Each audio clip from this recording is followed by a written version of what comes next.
Now, China says it has contained the threat. So it's closing down borders and opening up businesses. Fewer cases are being reported. Factories are up and running again. Businesses will take time to revive, but they have made a start.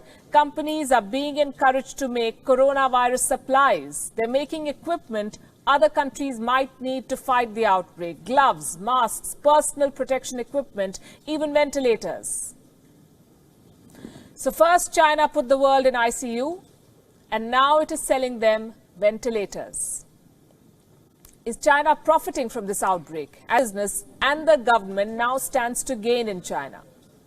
And if this sounds too sinister a plot, look at this. This is a book written in 1999, and this could offer clues into the Chinese mindset. It's called Unrestricted Warfare, China's Master Plan to Destroy America. It's a book on military strategy. It was written by two Chinese generals, Qiao Liang and Wang Xiangzu. The book makes an argument. It says that China cannot defeat America in a direct military confrontation, but it can leverage its economic prowess to leave the Americans behind. Now, the book's assessment has some eerie similarities with the present situation. It is being quoted by conspiracy theorists. They claim that amid this coronavirus crisis, Beijing is executing its world domination plan. On this show, we do not go by conspiracy theories to make our assessments, so we set out to look for the facts. What we found was most interesting, and we have that for you tonight. Let's first talk about the situation in China. What is happening in China right now? Restaurants, zoos, even the Great Wall is open to tourists. Not foreign tourists, because they may bring back the virus, but the Chinese are out and about. As we say in television, they're moving towards normalcy. Restrictions are being lifted, factories are coming back online, businesses have resumed in many parts of China. At this rate, China's businesses will be up and running in a few weeks.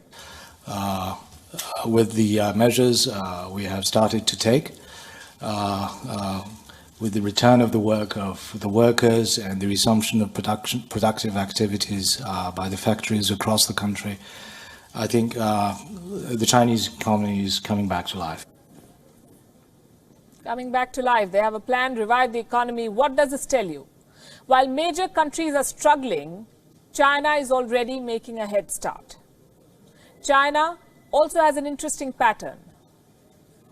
Look at this map. This is Wuhan and the rest of China. The coronavirus outbreak in China is what this map details. Now, some of the biggest cities in China were largely insulated from the outbreak. I say this is interesting because while the virus spread and unleashed chaos in the remotest corners of the world, it couldn't do much damage in China's top cities. I'll give you examples with numbers. Let's start with Beijing. Beijing has recorded more than 500 cases. 8 people died in the city.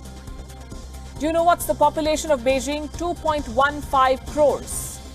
Shanghai reported 468 cases with 5 deaths. Shanghai has a population of 2.4 crores. Among the 10 most densely populated cities in the world, only 5 deaths, less than 500 cases. The point I'm making is that China's financial hubs have largely emerged unscathed from this crisis. They can bounce back quickly.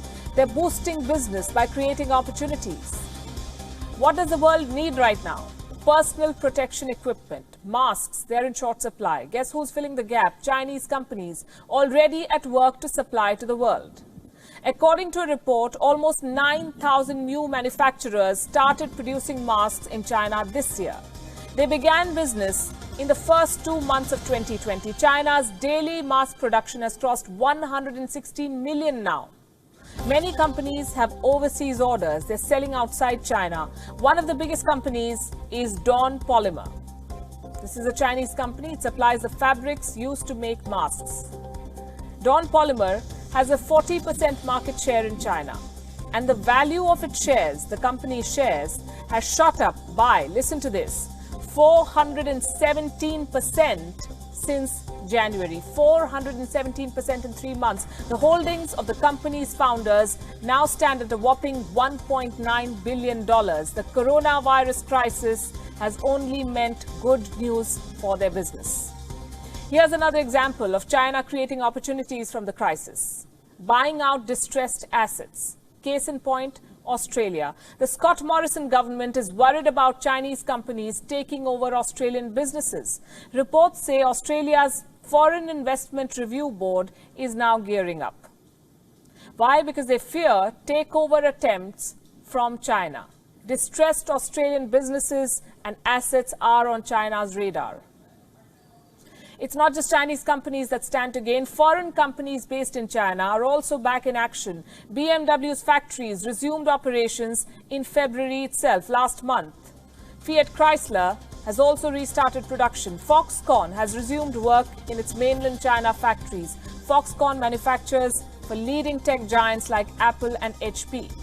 Tesla's factory in China is back online too, reportedly with help from local authorities. Members of the Chinese government allegedly helped Tesla secure key supplies. The Chinese government is going the extra mile to make sure businesses resume operations. In Shanghai, most foreign businesses are back in action. All foreign-funded enterprises have resumed operation, with an 80% employee return rate and a 70% business resumption rate. The overall situation is steadily improving. So while it sounds crass to say that a company or a country profits from a pandemic, these are the bitter facts. China exported a virus to the world. Now the world is sick and China is selling them the balm. And while the world tries to heal, China is already up and running.